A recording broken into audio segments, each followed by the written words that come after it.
저한테 주어진 시간은 이제 20분입니다. 다른 분들보다 이제 좀 짧죠. 앞에 계신 분들도 이제 시간이 짧다고 하셨는데, 저는 이제 20분인데, 제가 해야 될 내용은 이제 제가 쓴 그리스도와의 연합 관점으로 본 조나단 에드워즈의 성화론이라는 박사학위 논문을 소개를 해야 됩니다. 20분 동안 해야 되는데, 도저히 제대로 할 수가 없겠죠. 그래서 아마 이제 제 책을 이제 장사하는 형태가 될 것 같습니다. 이 책이 좋다, 그러니까 좀 많이 사시라, 사서 보시라, 이렇게 이야기를 하는 게 되지 않을까 싶습니다.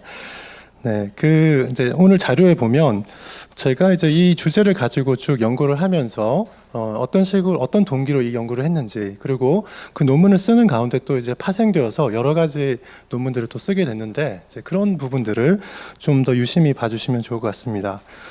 이제 다른 강사님들은 좀 이렇게 강의 차원에서 이렇게 좀 하셨는데, 혹시 이제 이 자리에 계신 분들 중에서 에드워즈에 대해서 좀 더 관심이 있으시고, 이제 THM 과정이나 PhD 과정에서 좀 더 공부를 하고 싶으신 분들은 제 말씀을 조금 더 이제 경청해 주시면 좋을 것 같습니다. 이 열린교회는 제가 2008년도에 레지던트 전도사로 여기서 사역을 했었고요. 우리 김남주 목사님하고 같이 연구하는 스터디 팀에서 에드워즈의 거미를 관찰한 에세이, 그거 같이 공부했었고, 이제 그런 기억이 납니다. 네, 제가 우리나라의 한국에서 에드워즈를 이제 전공한 한국 사람으로서는 아마 이제 어쩌면 가장 최근에 학위를 이제 받았을 것으로 이제 생각이 되고요. 그러니까 이제 아마 예일대학의 조나단 에드워즈 센터가 있는데, 거기서 에드워즈의 본문과 관련된 논문들을 제공을 합니다. 이제 그거를 열심히 연구하시는 분들은 참조를 해야 됩니다. 아마 이제 근래 최근 한 5년 동안에 그 센터를 제일 많이 이용한 한국인이 아마 저일 걸로 생각이 됩니다. 네, 그러니까 이제 공부를 이렇게 혹시 하시고자 하는 생각이 있으신 분들은 이제 제 책을 좀 보시고 따라오시면 좀 쉽게 그 길을 가실 수 있을 것 같습니다. 네, 제목이 이제 그리스도와 연합 관점으로 본 조나단 에드워즈의 성화론입니다. 제가 이제 왜 이런 제목을 붙였을까요? 첫 번째 이유는 이거는 제 지도 교수님의 책입니다. 이제 2003년도에 웨스트민스터에서 리차드 개핀 교수님 지도로 조나단 에드워즈의 칭의론이라는 제목의 학위 논문을 이제 쓰셨습니다. 그게 작년에 번역되어 나왔고요.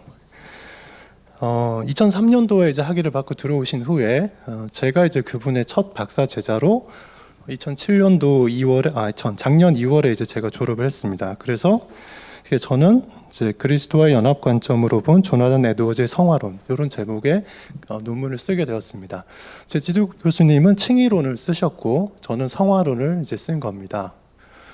네, 왜 그리스도와 연합 관점으로 본 이걸 붙였을까요?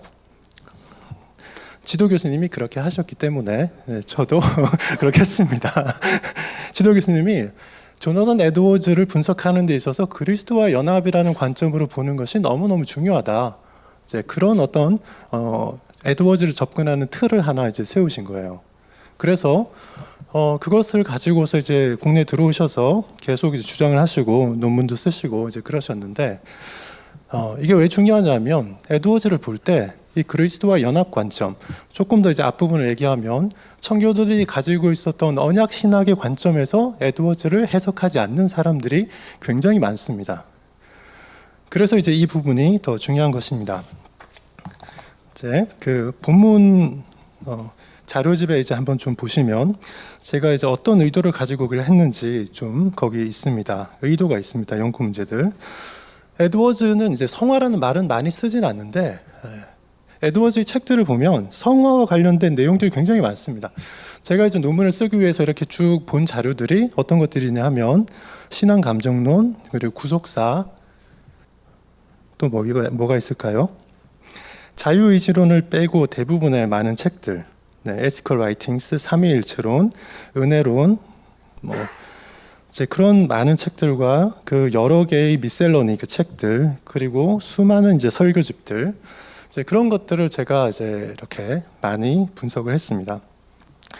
에드워즈의 성화론이라는 글이 없어요. 에드워즈의 칭의론이라는 긴 글은 있습니다. 그래서 이제 칭의론을 연구하는 사람들은 그것만 딱 보면 되기 때문에 수월한데, 성화론을 연구하려면 성화론 책이 없어요.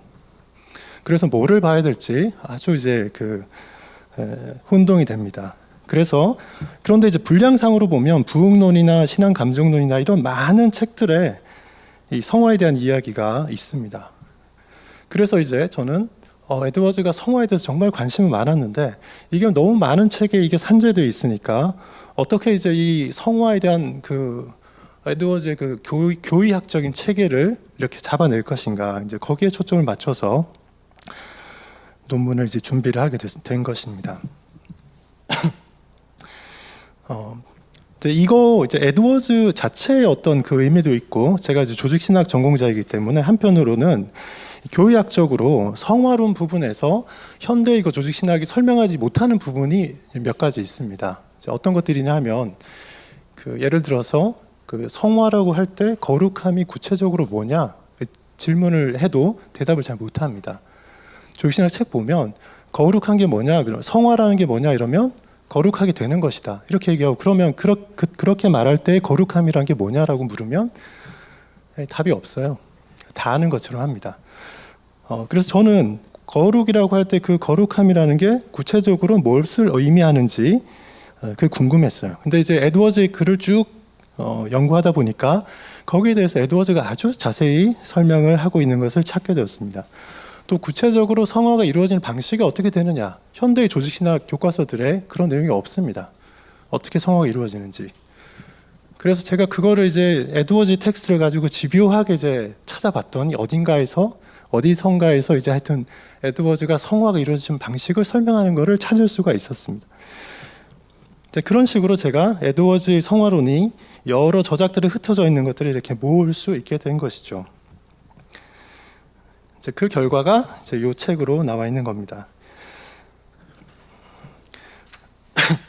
연구를 하기 위해서는 먼저 관련 분야의 선배들이 어떤 연구를 했는지를 아는 게 중요하지 않습니까? 그런데 우리 한국의 연구자들은 보면 그런 이제 선행 연구에 대한 연구 없이 그냥 대뜸 어떤 주제를 잡아서 자기 글을 쓰는 경향이 있습니다. 끝나고 나서 보면 누군가 해놓은 거죠. 이제 그렇게 하면 안 되잖아요. 그래서 이제 제 논문에서 이제 챕터 2에 가면 선행 연구가 있습니다. 제가 선행 연구를 고찰하면서 깜짝 놀랐습니다. 에드워즈를, 특히 구원론 분야에 있어서 에드워즈를 연구한 사람들이 에드워즈를 이렇게 이해하고 있는 사람들이 있었습니다. 첫 번째, 에드워즈는 로마 카톨릭주의자다.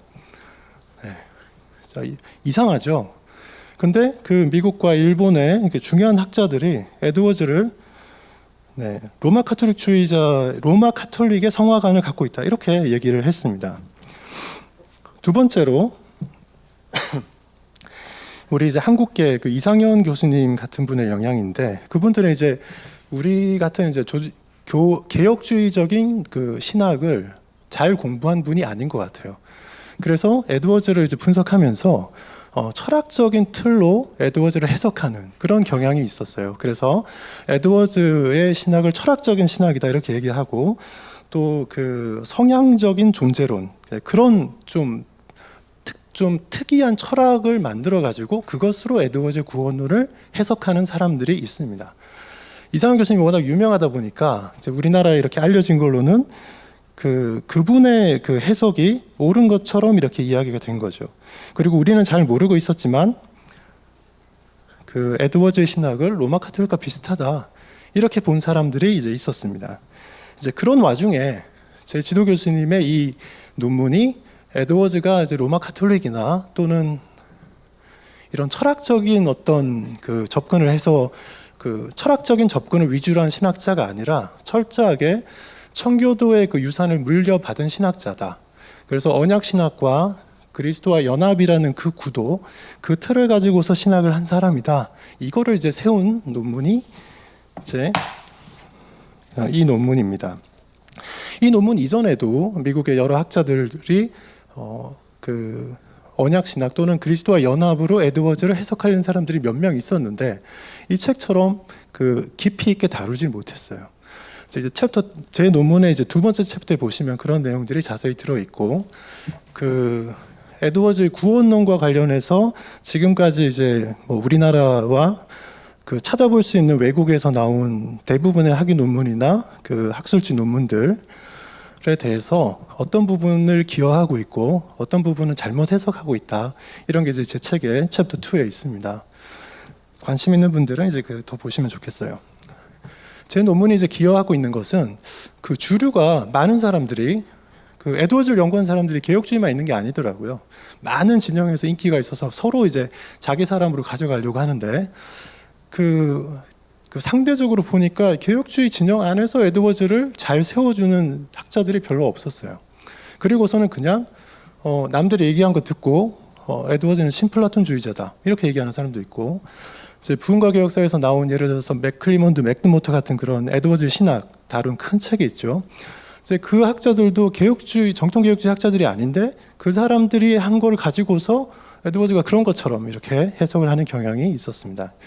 이제 그런 부분들을 우리가 주의해야 되는데, 제 논문은 이제 그런 부분에서 제가 해보니까 에드워즈는 철저하게 청교도들이 가지고 있던 언약 신학을 계승한 사람이에요.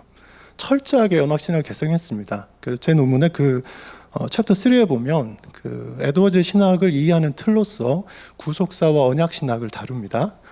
거기 보시면 이렇게 에드워즈가 생각하고 저술을 남겼는데 왜 사람들이 딴소리를 할까, 이런 생각을 합니다.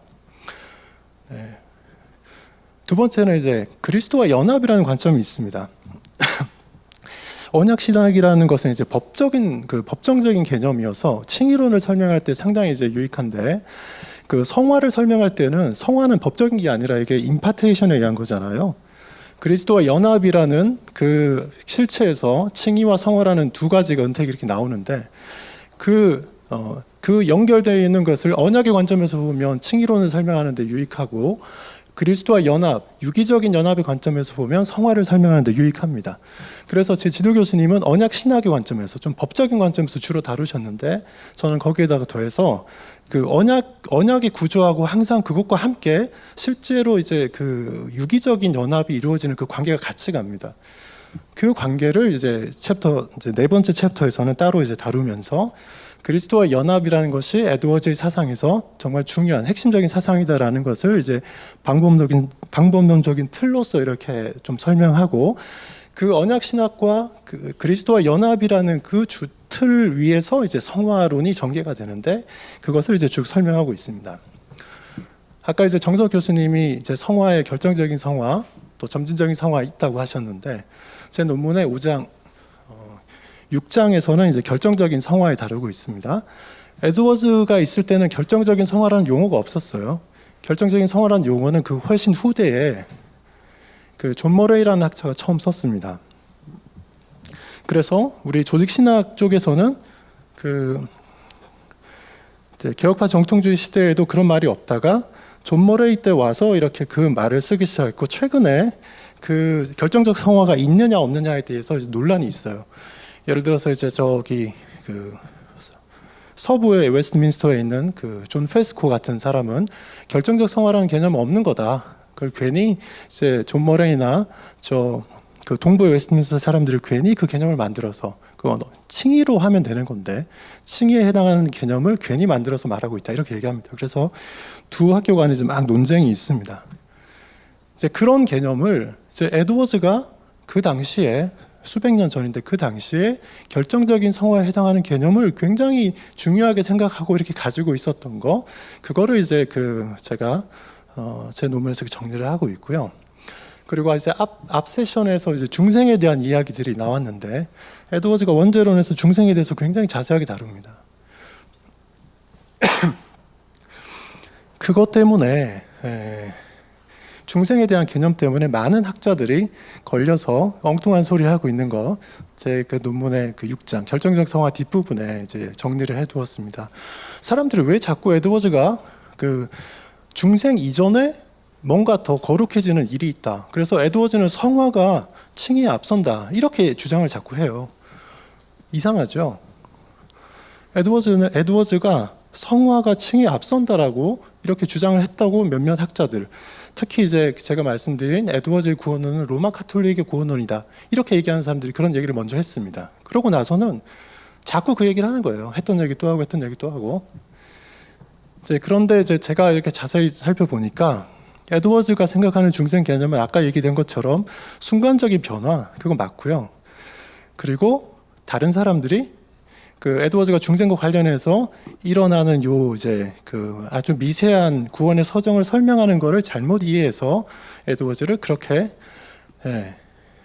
칭의가 있기 전에 다른 것이 있는 것처럼 그렇게 해석한다라고 이제 저는 결론을 내릴 수가 있었습니다. 네.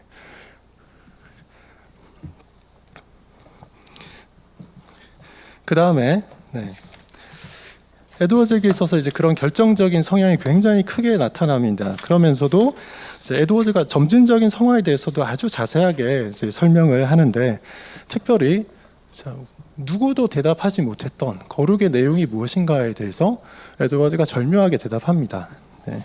제 책의 표지에 여기 앞에 그 세 가지를 써놨어요. 에드워즈는 어떤 사람이 성화된다 할 때, 거룩해진다라고 할 때 그 거룩의 디테일을 뭘로 얘기하냐면 크게 세 가지 범주를 이야기하는데, 첫 번째는 이제 그 하나님에 대한 지식이 많아지는 거, 그걸 거룩하게 된다라고 얘기합니다.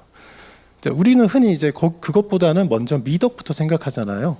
미덕이 잘하는 거를 성화라 생각하는데, 에드워즈는 첫 번째가 지식이다. 하나님에 대한 지식. 지식이 없이는 사랑이 있을 수 없다, 이렇게 얘기하면서 지식을 첫 번째로 얘기하고, 두 번째로 미덕을 얘기하고, 또 하나 베드로전서에 나오는 그 말할 수 없는 즐거움으로 기뻐한다라는 이제 그 구절을 가져와서 그 신앙 감정이라는 그 용어 있잖아요. 신앙 감정론에 있는 거. 그 신앙 감정을 참된 신자들은 다 가지고 있다라고 하는데, 참된 신자들이 가지고 있는 이 거룩한 감정은 그냥 잔잔하고 이렇게 냉랭할 수가 없다는 거예요. 그 신앙 감정이라는 릴리저스라는 말이 들어가 있기 때문에 그 자체가, 그 신앙 감정이 있으면 이 고양돼서 하나님에 대해서 막 기쁘고 즐거워하는 그 감정이 있을 수밖에 없는, 그게 없으면 성화 안 된 거라는 거죠. 요 세 가지, 그러니까 지적인 부분은 에서의 지식, 이제 두 번째 그 미덕, 성품에 대한 거, 그리고 그 감정 상태에 있어서의 종교적인 그 신앙 감정이 있어서 아주 고양된 상태, 이 세 가지가 같이 있어야지 거룩함, 그 세 가지가 다 같이 참된 신자에게서는 다 같이 나타나고, 거룩함이 성화가 더 진전된다라고 할 때는 이 세 가지가 다 발견될 수 있다, 이렇게 이야기를 합니다. 네, 그것과 관련돼서 제가 이제 정리한 그 자료에는 이제 이것과 관련해서 제가 다른 이제 논문 작업들을 어떻게 했는지 그런 것들이 여기 쭉 관련되어 있습니다. 그 에드워즈가 가지고 있는 그 신학은, 그 우리가 조직신학 교과서를 읽을 때 좀 뼈대만 있고 디테일한 게, 자세한 게 없는 것 같은 그런 것들을 그 속을 다 채워가지고 너무 이제 생생하고 풍성하게 그렇게 설명을 해줍니다. 제가 저에게 할당된 시간이 지금 다 돼가지고 시간이 짧으니까 제가 말을 잘 안 더듬는데 오늘은 되게 더듬었어요. 네, 그 관심이 있으신 분들은 이제 이 책을 보십시오. 조나단 에드워즈를 연구하는 데 있어서 책이 많이 나와 있어요. 많이 나와 있습니다.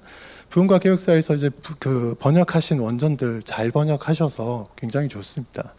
그리고 전기들이 많은데 그 에드워즈를 이제 가장 잘 알 수 있는, 신학적으로 가장 잘 알 수 있는 그 길은 요 두 책을 보시면 그 헤매지 않고 이상한 소리 하지 않고 개혁주의적인, 그리고 그 언약 신학에 입각해서 에드워즈를 정통적으로 잘 해석할 수 있는 이제 그런 길로 여러분 갈 수 있을 겁니다. 특히 이제 제 논문의 두 번째 챕터에 다 여러 이제 사람들의 책에 대한 리뷰가 있습니다. 이상한 사람들이 너무 많아요. 너무 많습니다. 유명한데 이상한 사람들이 많습니다. 이제 그거 잘 피해서 이렇게 가실 수 있을 겁니다. 자, 여기까지 해서 제 발표는 마치도록 하겠습니다.